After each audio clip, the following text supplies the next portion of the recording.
Ko'k kitni bilasizlar, eng katta maxluqot hisoblanadi. Uzunligi 33 metr, og'irligi 150 dan 170 tonnagacha bo'ladi. Yuragini og'irligini o'zi 600 kilo ekan. Tilining og'irligi 2 tonna. Tomirlari shu qadar kattaki inson yursa bo'ladi. Ko'k kit shunchalik katta bo'lishiga qaramay, uzunligi 5 sm keladigan Kiril nomli dengizdan bir balig'ini yer ekan. Eng qizig'i, bir kunda 40 millionta o'shanaqa baliqni yer ekan. Bu 3,5 tonna degani ekan. Sizga savol. Nechta kit bor ekan?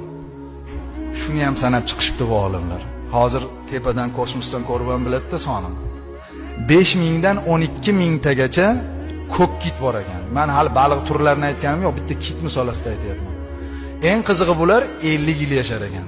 Kuniga 3,5 tonna baliq yeydi, soni 12000 ta, 50 mingga ko'paytiring. Kim rizq beryapti bunga? Uyimizga ikkita mehmon kelib qolsa qachon ketar ekan deymiz.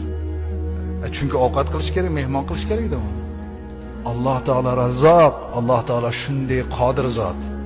Demak bilingki, Alloh taolo suvda ana shundoq o'zining qudrat ilohiyalarini yaratib qo'ygan.